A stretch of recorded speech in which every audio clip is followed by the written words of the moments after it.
Edgar Cayce Revealed, What the Spirit Feels When the Heart Stops Beating. There is a moment, singular, irreversible, profound, when your heart stops beating and your consciousness does not. Think about that for a second. Really let it settle. The rhythm that has accompanied you since before your birth, the pulse that moved through you during your first breath, your first kiss, your deepest grief, your greatest joy, suddenly goes silent. The body that carried you through an entire lifetime simply stops working, and yet you remain. Medical science calls it clinical death. Religions call it crossing over. Philosophers debate whether there's anything beyond that final heartbeat. But what does it actually feel like?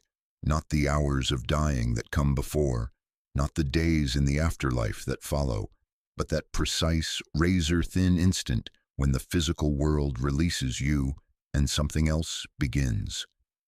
Edgar Cayce was asked this question dozens of times during his trance readings. People wanted to know, what will I experience? Will there be pain? Will I know what's happening? Will I be afraid? And what he described from a state of consciousness where he claimed to witness the dying process from the soul's perspective was so specific, so consistent across hundreds of cases, so strangely comforting that even the skeptics in his circle were moved. He spoke of a release, a lightness, a sudden knowing that you are not the body that just stopped working, but he also revealed something most people don't expect. The experience isn't uniform. It varies based on how you died, how you lived, what you believed, whether you resisted or surrendered. This is the threshold everyone crosses, the one journey no soul can avoid, and yet almost no one understands it until they're standing on it. Edgar Cayce never claimed to understand death from theory or speculation. He claimed to access a dimension of consciousness where he could perceive the dying process as it unfolded, watching the moment of transition through the eyes of the departing spirit itself, describing what that soul felt, saw, and suddenly knew. For over 40 years, he gave readings for people asking about deceased loved ones, about their own eventual deaths, about what happens in that liminal space between the last breath and the first moment of whatever comes next. And reading after reading, case after case, a remarkably detailed map emerged. He described the texture of leaving, the sensations in the seconds after the heart stops, the emotions that flood the newly freed spirit, the immediate revelations that reshape everything you thought you knew about life and death. What's extraordinary is how his descriptions aligned with near-death experiences reported by cardiac arrest survivors, people who were clinically dead and then revived, who came back speaking of floating above their bodies, of meeting beings of light, of feeling a peace beyond description. His accounts also echoed Tibetan Buddhist teachings on the bardos, the intermediate states between death and rebirth. They resonated with mystical traditions across cultures that have always known death is not a wall, it's a doorway, but Cayce's version was uniquely intimate, practical, emotionally precise. He didn't just say the soul leaves the body. He described the how, the feeling of sudden weightlessness, the panoramic flash of memory, the moment you look down and see your own still form and realize with absolute certainty that you are consciousness, not flesh. He spoke of the silver cord, the energetic tether connecting spirit to body, and how it dissolves strand by strand.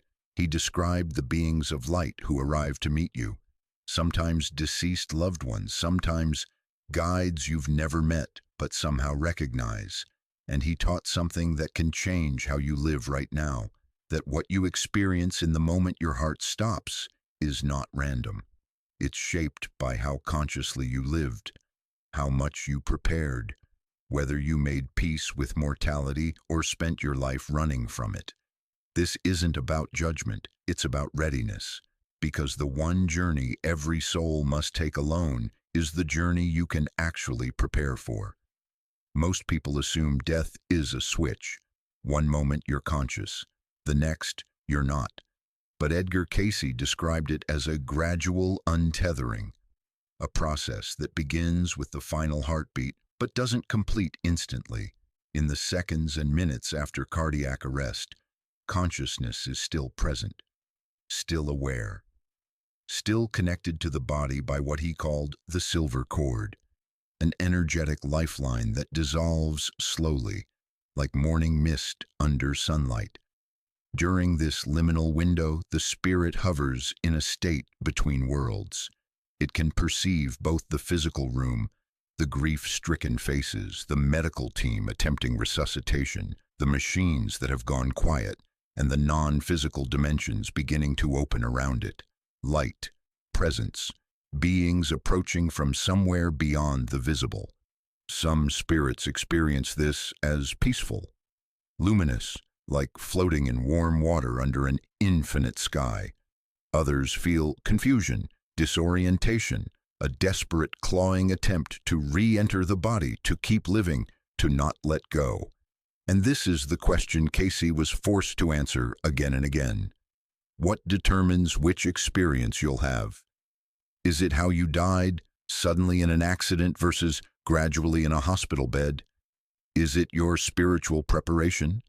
Whether you meditated, prayed, spent time contemplating impermanence? Is it your beliefs? Catholics seeing Mary, Buddhists encountering peaceful deities, atheists experiencing formless light? Or is it something deeper, unfinished business, unresolved trauma, attachments so strong they become chains that keep you tethered even when the body can no longer hold you? Cayce's readings revealed that all of these factors matter. A person who died suddenly, a car crash, a heart attack at 40, might spend longer in the threshold state, stunned, unable to accept what just happened. Their spirit lingers, trying to make sense of a transition that came without warning. A person who died gradually, who had time to say goodbye, who consciously prepared for the crossing, often moves through the threshold quickly, smoothly. There's no resistance because there's no surprise. And then there are those who, despite dying peacefully in their sleep, become trapped, not because of how they died, but because of how they lived, because they built their entire identity around the physical world and cannot conceive of existing without it. So the question becomes urgent. Is there anything you can do now, while alive, to ensure that when your heart stops, your spirit rises smoothly into the light rather than struggling in the dark? Cayce said yes, absolutely yes. And it begins with understanding what actually happens in those first moments after the final heartbeat.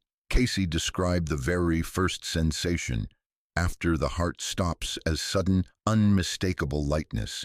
Imagine you've been carrying a weight your entire life, not in your hands, but in you, the density of bone and muscle and blood, the constant pull of gravity anchoring you to the earth.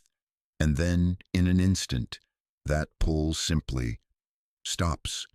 The spirit feels itself rising, not metaphorically, experientially, floating upward, free from the heaviness that defined physical existence for decades. Cayce said this sensation is almost always accompanied by relief, even for those who feared death deeply in life. It's instinctive, cellular, the way a bird knows how to fly the first time it leaves the nest. You don't have to learn how to leave the body. The body simply stops holding you, and your natural state, which is weightlessness, expansion, consciousness unbound, reasserts itself. In one documented case preserved in the ARE archives, a woman asked Cayce about her father's death. He had been ill for months, his body withering, his breath labored. And yet in the reading, Cayce described the father's spirit as having experienced profound relief the moment his heart stopped. He felt, Cayce said, as if shackles had been removed, as if he could finally breathe, though breath was no longer necessary. This is what most people don't understand about death. The body, at a certain point, becomes a burden, and releasing it feels like coming home. But here's what's crucial about this first moment of lightness. The spirit is still aware of the physical world. You can see the room, hear voices, perceive loved ones grieving beside the bed. Cayce describes spirits hovering just above their bodies, watching everything unfold with a strange mix of curiosity and detachment. They see the doctor check for a pulse and find none. They see family members collapse into each other, weeping. They see the sheet pulled over their face, and they think, with a clarity that's almost humorous, "I'm right here, I'm fine. Why are you crying?" This dual awareness, being free but still witness to the material plane, sets the stage for everything that comes next, because what happens in these first moments depends entirely on whether the spirit understands what's happening and accepts it, or whether it clings to the body, trying desperately to climb back in. Within seconds to minutes after the heart stops, Cayce said, most spirits experience a rapid, non-linear flood of memories, not a chronological life review, not a neat progression from birth to death, but flashes, fragments, emotionally charged moments from the life just ended erupting into consciousness all at once. You might see your childhood home with perfect clarity, the way sunlight slanted through the kitchen window on summer mornings, the smell of your mother's hands, the texture of the carpet under your bare feet.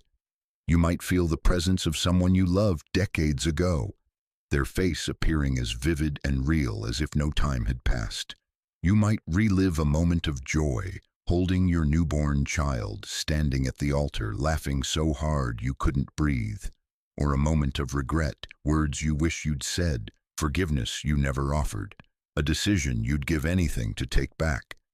Cayce explained that this isn't random. It's the subconscious mind releasing its hold, discharging the most significant emotional imprints before the spirit fully detaches.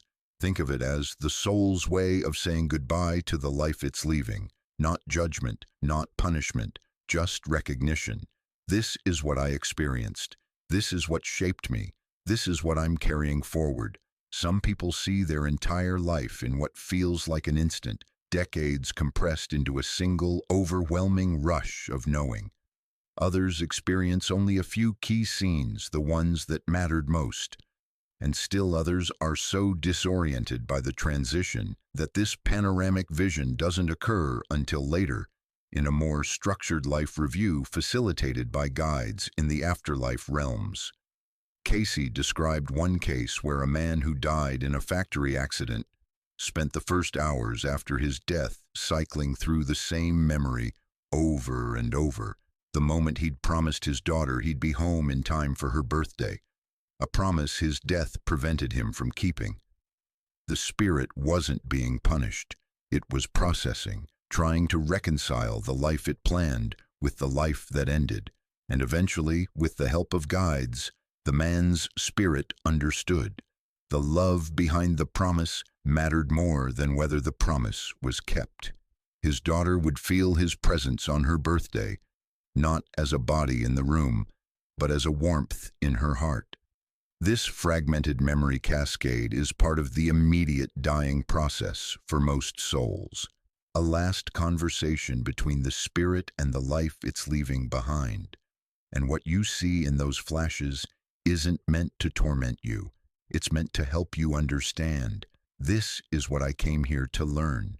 This is what I experienced. This is what I'm carrying forward into whatever comes next.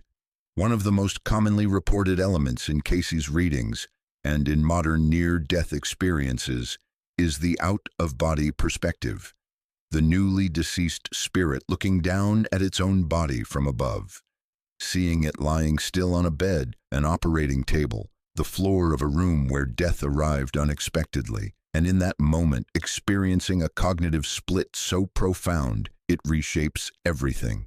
That's me, but I'm here. So how can that be me? Cayce described this as both disorienting and clarifying. Disorienting because the spirit is so accustomed to identifying as the body. You've spent an entire lifetime believing I am this face, these hands, this voice, and now you're seeing it from the outside, motionless, empty, and the dissonance is staggering, but clarifying, deeply, irrevocably clarifying, because in that moment, the spirit realizes with absolute certainty, I am not the body, I never was.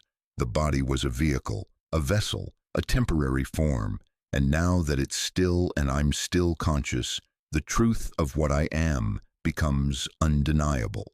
Cayce said some spirits linger in this perspective for what feels like hours, watching loved ones weep, watching medical professionals attempt resuscitation, watching the room with a mixture of curiosity, compassion, and detachment. They want to comfort the people they love. They want to say, I'm okay, I'm right here, don't cry for me. But their voice produces no sound. Their hand passes through living flesh like smoke, and slowly the spirit begins to understand. This separation is not temporary. The body is gone, and the self that remains is something larger, more real, than the self that fit inside skin and bone. Other spirits move through this stage quickly, pulled forward by light, by guides, or by an instinctive knowing that there's somewhere else they need to go. But almost all spirits, Cayce insisted, have this moment of recognition, the moment you see the body and understand, perhaps for the first time, that you are consciousness, not flesh, and that realization changes everything. Because if you are not the body, then what dies when the body stops? Nothing essential, nothing true, only the vehicle, only the costume, only the role you played for a single lifetime. You, the awareness, reading these words, the presence that has watched your life unfold, you remain. Cayce was clear. Not every spirit experiences the moment of death the same way emotionally.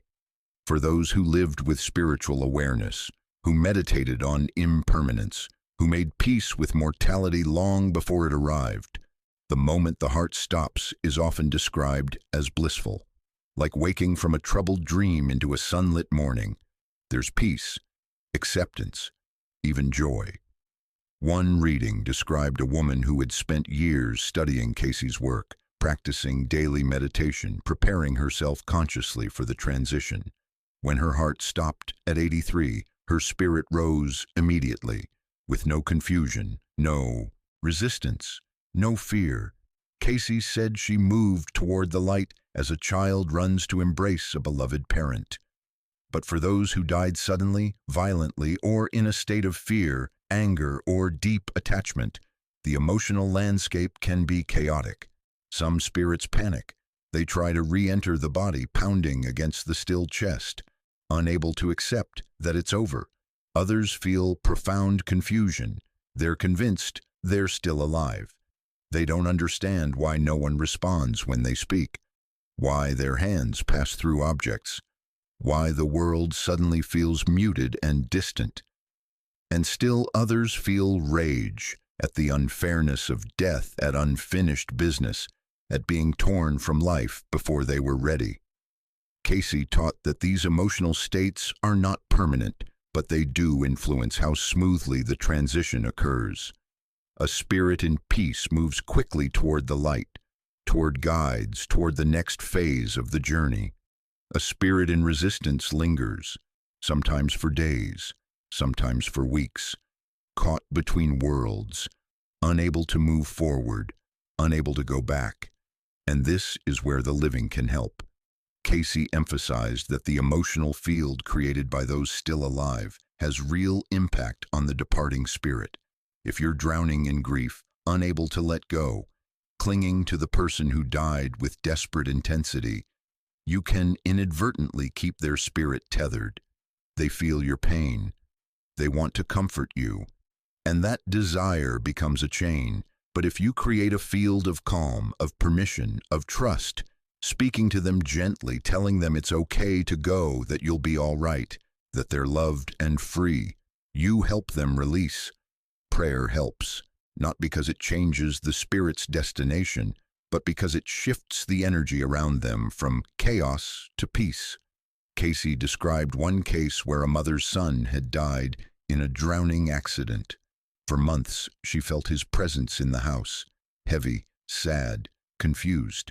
She couldn't sleep. The air felt thick.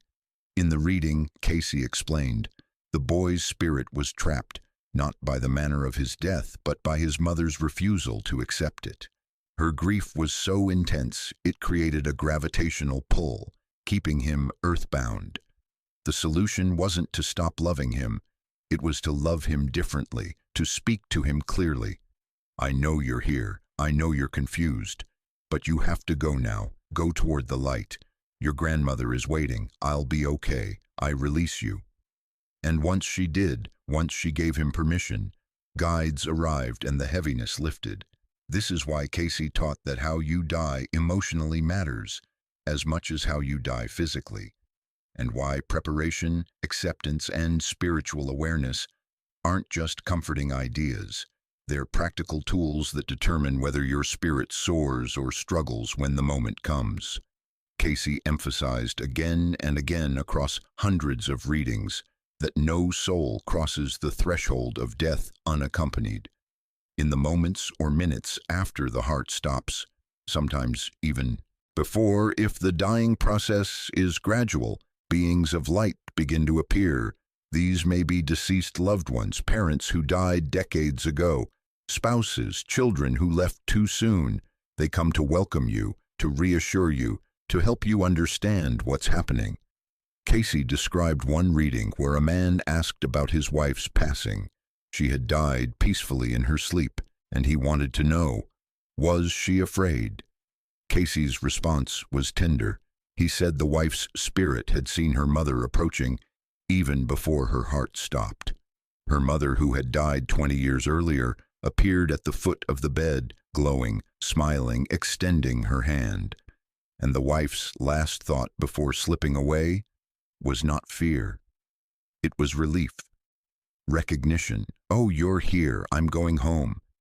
The beings who meet you at the threshold may also be spiritual guides, entities assigned to help your soul transition, beings you may not recognize but somehow know with absolute certainty are trustworthy. Or for those with strong religious or cultural frameworks, the guides may appear in forms you'll recognize: Christ, Buddha, saints, angels, ancestors. Cayce said these beings don't speak in words.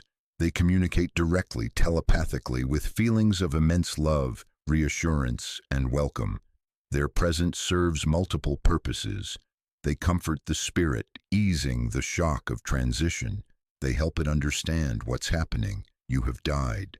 Your body no longer works, but you are still here. You are still you.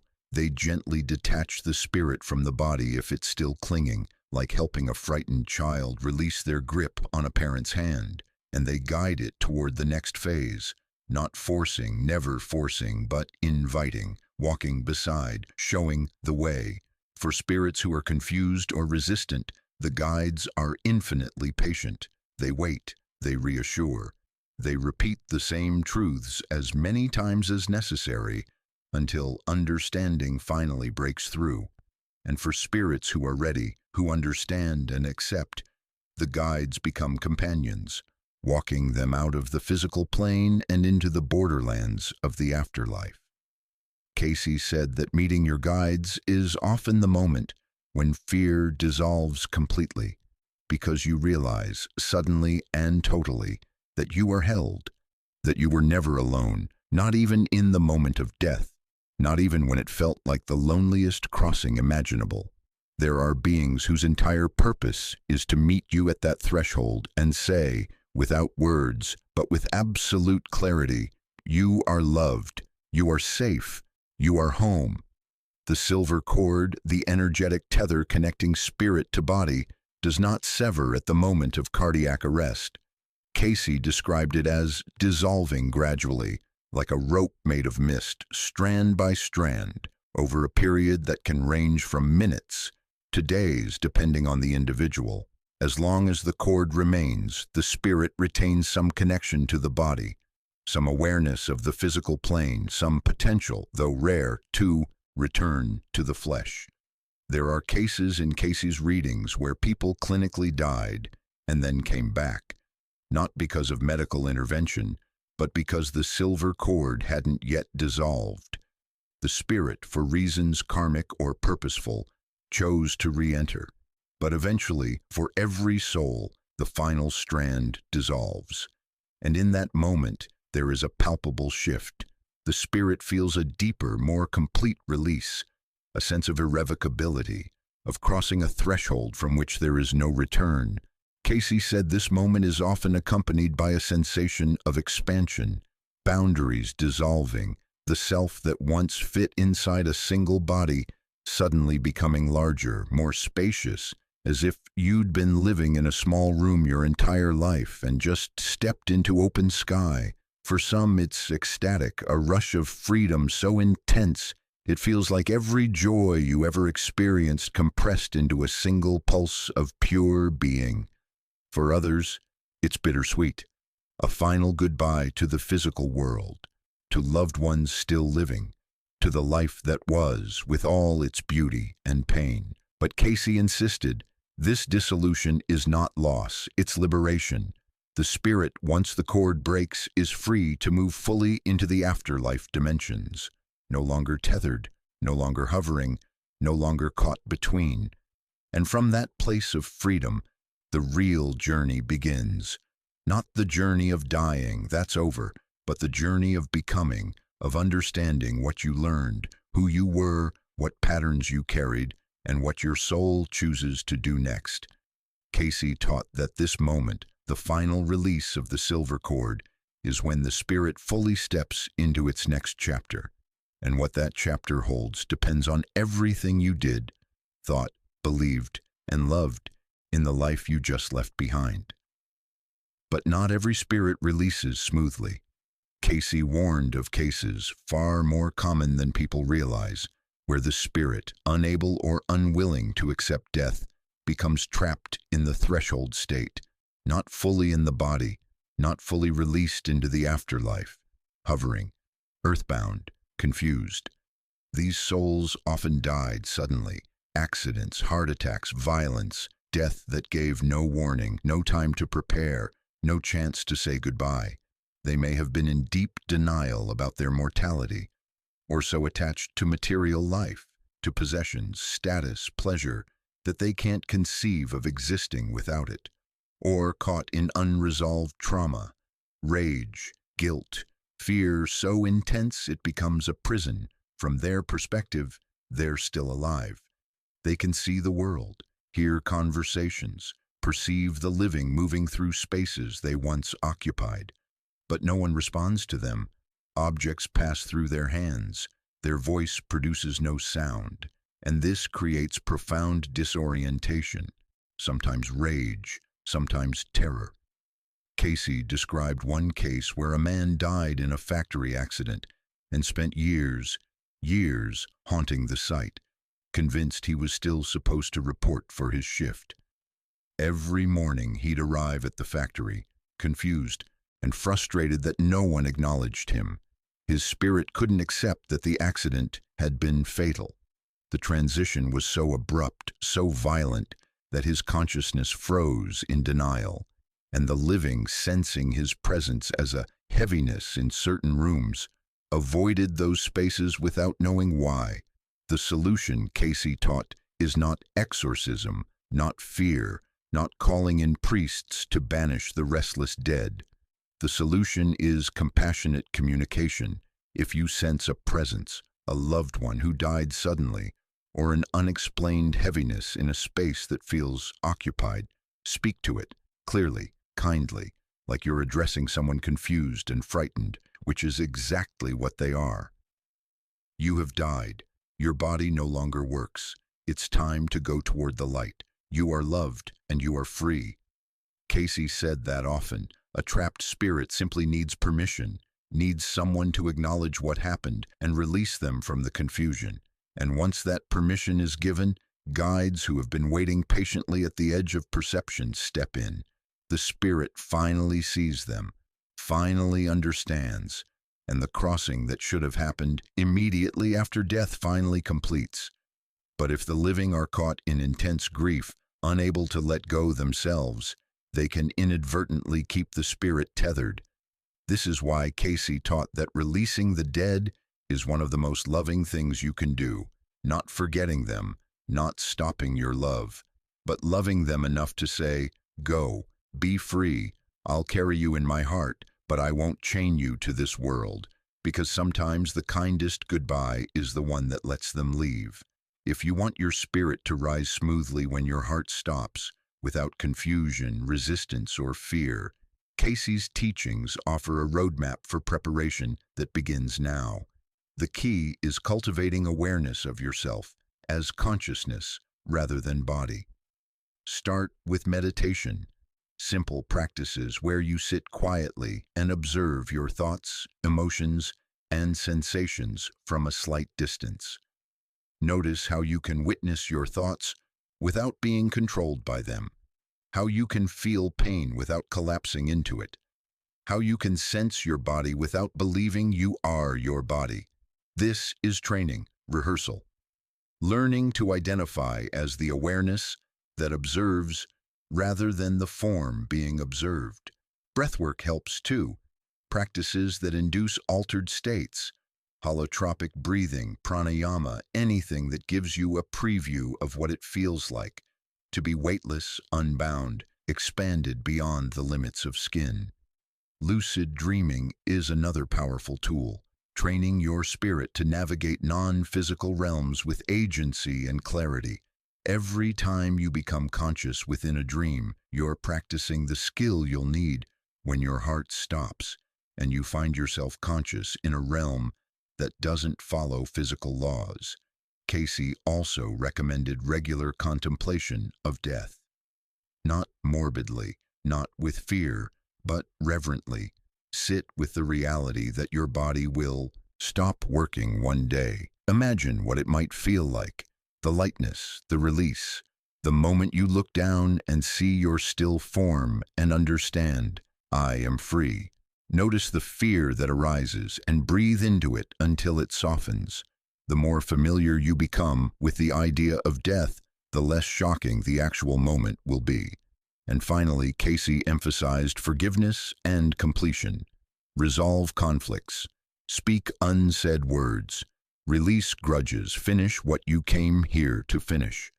The spirits who transition most peacefully are those who have no unfinished business tethering them to the physical world. No one they need to forgive. No one they're waiting to hear from. No regrets so heavy they become anchors. When your heart stops and you find yourself rising, you want to be able to look at the life you lived and say, "It was complete. I did what I came here to do. I loved who I came here to love. I learned what I needed to learn. I am ready. I am free." And in that readiness, the crossing becomes what it's meant to be, a sacred passage, not a struggle. Cayce taught that the moment of death is a moment of profound revelation. In the seconds after the heart stops, as the spirit lifts from the body and the panoramic memory flashes begin, the soul suddenly sees its entire life from a higher perspective. The ego's stories dissolve.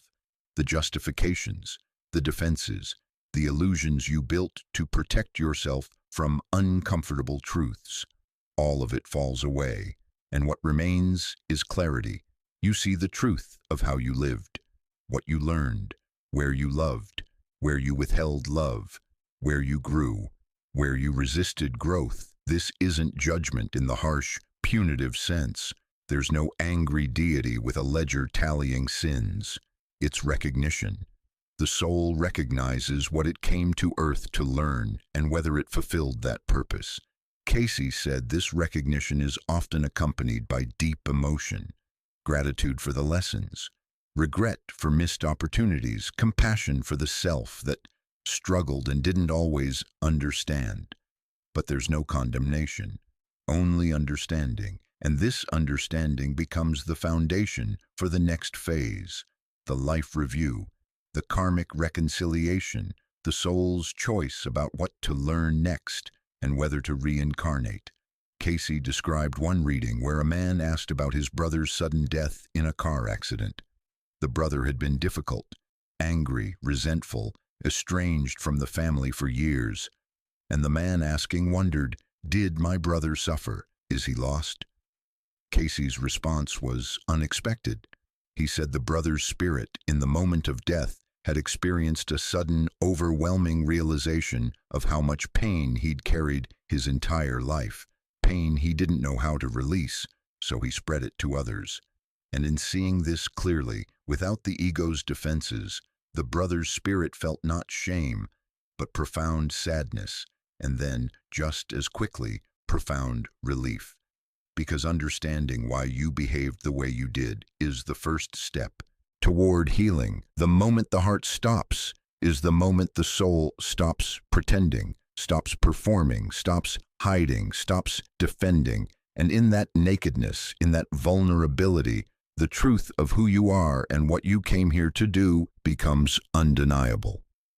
This is why Cayce said death is not an ending. It's the moment you finally see clearly. And what you see, the patterns, the lessons, the love given and withheld, becomes the material for your soul's next chapter. If you're present when someone's heart stops, whether in a hospital, at home, in a car, anywhere death finds you, know that what you do and say in those moments matters profoundly. Cayce taught that the dying spirit is still aware, still listening, still sensitive to the emotional field around it.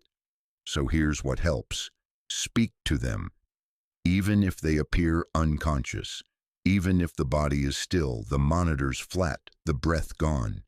Speak as if they can hear you because they can. Tell them they're safe. Tell them it's okay to let go. If there are loved ones on the other side, remind them. Your mother is waiting for you. Your father is there. Go toward them. Follow the light. Release them from worry about you. We'll be okay. You don't need to stay for us. You don't need to take care of us anymore. It's time to go. And then, this is crucial, create silence. Don't fill the space with wailing or panic or frantic attempts to bargain with God. Hold a calm, reverent presence. Pray, if that feels natural. Visualize them surrounded by light. Trust that guides are arriving, that they are being met with love. Your role is not to fix, rescue, or prevent. Those impulses come from fear, and fear creates turbulence. Your role is to witness, to honor, to hold the threshold steady so the soul can cross without resistance. And after the heart has stopped, after the body is still, continue speaking to them for hours, even for days. Thank them for the life you shared. Bless them for the love they gave. Tell them the stories you'll carry. Release them from any guilt, any unfinished business, any fear that they failed you. Cayce said that your peace gives them permission to be at peace. And in that permission, the transition becomes what it's meant to be, not a tragedy, but a sacred passage. One soul completing its journey, one consciousness stepping out of time and into eternity, and you, still living, holding the space with as much grace as grief allows. Because in the end, that's the greatest gift you can offer someone crossing the threshold. The assurance that they are loved, that they are released, that they are free. What Edgar Cayce revealed about the moment the heart stops is ultimately this. It is not an ending, it's a doorway. It's the instant when consciousness, which was compressed into the density of flesh for an entire lifetime, suddenly expands back into its natural state, infinite, eternal, unbound. The fear that grips us when we think about death is a fear of annihilation, of ceasing to be, of the lights going out and nothing remaining. But Cayce's teachings dismantle that fear at its root. You do not cease. You do not vanish into nothingness. You continue, more awake, more aware, more yourself than you've ever been. The body stops. Yes, the heart is silent. The breath is gone. But you, The awareness reading these words, the consciousness that has been watching your life unfold, you remain. And in remaining, you discover that death was never the opposite of life. It was always the next chapter. The spirits who cross the threshold with grace are not the ones who denied death or fought it. They're the ones who understood it as transformation, as homecoming, as the return to a state of being that was always waiting on the other side of the last heartbeat. Cayce taught that every soul has made this crossing countless times before. This isn't your first death. It won't be your last.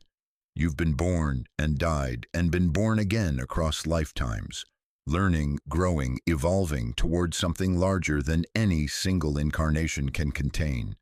And each time your heart stops, you remember. You remember that you are eternal, that you are consciousness wearing flesh, not flesh trying to be conscious. And in that remembering, fear dissolves, because how can you fear returning to what you've always been? If Cayce's vision of the moment the heart stops has stirred something in you, whether comfort, curiosity, or a quiet knowing, then let it change how you live now, because understanding death doesn't just prepare you for dying.